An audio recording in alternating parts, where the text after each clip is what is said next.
نحمده ونصلي على رسوله الكريم اما بعد بسم اللہ الرحمن الرحیم۔ رسول اللہ صلی اللہ علیہ وسلم نے فرمایا کہ میں نے اپنے پروردگار سے 3 التجائیں کی، 2 کو قبول کر لیا گیا اور 1 سے مجھے منع کر دیا گیا۔ میں نے اللہ سے یہ دعا کی کہ میری امت کو عام قحط سے ہلاک نہ کیا جائے، اللہ نے اس کو قبول کر لیا۔ میں نے اللہ سے التجا کی کہ میری امت کو پانی میں غرق کر کے ہلاک نہ کیا جائے، اس کو بھی قبول کر لیا گیا۔ میں نے دعا کی کہ اللہ میری امت آپس میں ایک دوسرے کو قتل نہ کریں، ہلاک نہ کریں، لیکن مجھے اس سے منع کر دیا گیا۔ صحیح مسلم کی حدیث نمبر 7258 میں اس کو جو روایت کیا گیا ہے۔ اسی طرح ایک اور حدیث میں آیا، جب حکمران اللہ کی کتاب کے مطابق فیصلے نہیں کرتے تو اللہ ان میں پھوٹ اور اختلاف پیدا کر دیتی ہیں۔ سنن ابن ماجہ میں اس کو روایت کیا گیا ہے۔ تو ان حدیث سے یہ بات پتہ چلی کہ امت کا اختلاف، نفاق وہ کام کرتا ہے جو دشمن بھی نہیں کر سکتا۔ جس طرح آج کل مسلمان مسلمان کو قتل کر رہا ہے، اور یہ قتل و غارت ہونا یہ قیامت کی نشانی ہے۔ جس طرح ایک اور حدیث میں آیا، رسول اللہ صلی اللہ علیہ وسلم نے فرمایا کہ قرب قیامت حرج وہ زیادہ ہو جائے گا۔ تو صحابہ نے پوچھا کہ حرج کیا چیز ہے؟ آپ صلی اللہ علیہ وسلم نے فرمایا قتل و غارت کا ہونا، خون ریزی کا ہونا۔ صحیح مسلم کی حدیث نمبر 7257 میں اس کو روایت کیا گیا ہے۔ تو اس سے یہ بات پتہ چلی کہ مسلمانوں کے اندر اتفاق و اتحاد کا نہ ہونا، اس سے دشمنان اسلام کو طاقت ملتی ہے اور وہ خوش ہوتے ہیں کہ مسلمان آپس میں ایک دوسرے کو مار رہے ہیں، قتل کر رہے ہیں۔ تو آپس میں اتفاق و اتحاد کا ہونا کتنا زیادہ ضروری ہے، یہ قرآن و حدیث سے واضح ہے۔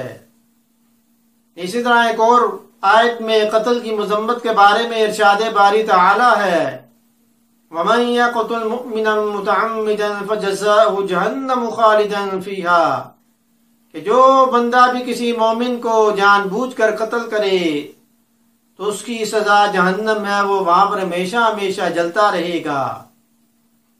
اللہ کا غضب ہوگا، اللہ کی لعنت ہوگی، اور اس کے لیے بڑا عذاب تیار کر کے رکھا ہے۔ اسی طرح ایک اور آیت میں آیا کہ جس نے کسی ایک جان کو قتل کیا اس نے پوری انسانیت کو قتل کیا، جس نے ایک جان بچائی اس نے پوری انسانیت کو بچایا۔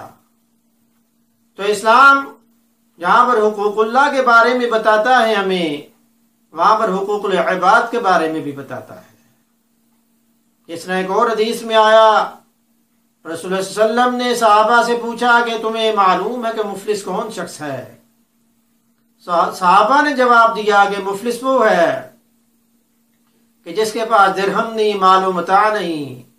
تو نبی اکرم صلی اللہ علیہ وسلم نے فرمایا کہ مفلس وہ شخص ہے جو قیامت والے دن نماز، روزہ، زکوٰۃ کے ساتھ آئے گا، لیکن وہ اس حالت میں آئے گا کہ اس نے کسی کا حق مارا ہوگا، کسی پر بہتان لگایا ہوگا، کسی کا خون بہایا ہوگا، کسی کو مارا ہوگا۔ تو پھر مظلوم جو ہوں گے ان کو اس کی نیکیاں دے دی جائیں گی، اور ابھی اس کا حساب کتاب باقی ہوگا کہ مظلوم جن پر اس ظالم نے ظلم کیا ہوگا، ان مظلوموں کے گناہ اس کے کھاتے میں ڈال دیے جائیں گے، اور ان گناہوں کے بوجھ کے ساتھ اس کو جہنم میں پھینک دیا جائے گا۔ تو اسلام نے جہاں پر حقوق العباد کے بارے میں بتایا ہے، وہاں پر جانوروں کے حقوق کے بارے میں بھی بتایا ہے۔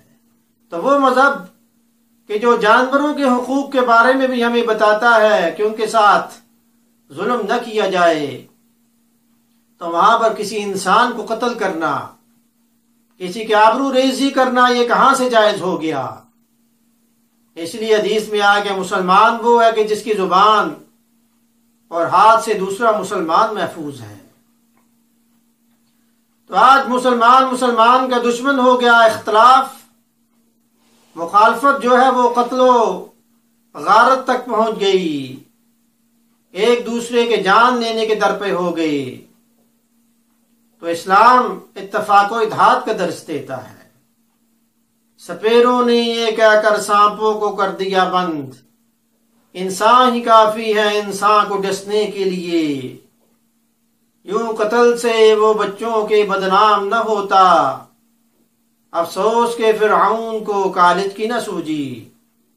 تو اللہ پاک ہمیں قرآن و سنت پر عمل کرنے کی توفیق عطا فرمائے، اللہ کا خوف ہمارے دلوں میں بیٹھ جائے۔ جب اللہ کا ڈر، اللہ کا خوف دل میں بیٹھے گا تو پھر حقوق اللہ بھی پورا کریں گے ان کو ہم، اور حقوق العباد کو بھی پورا کریں گے۔ اللہ پاک عمل کی توفیق عطا فرمائے۔ درس سننے کے بعد اسے شیئر بھی کریں تاکہ یہ آپ کے لیے صدقہ جاریہ بن جائے۔ وما علینا الا البلاغ المبین۔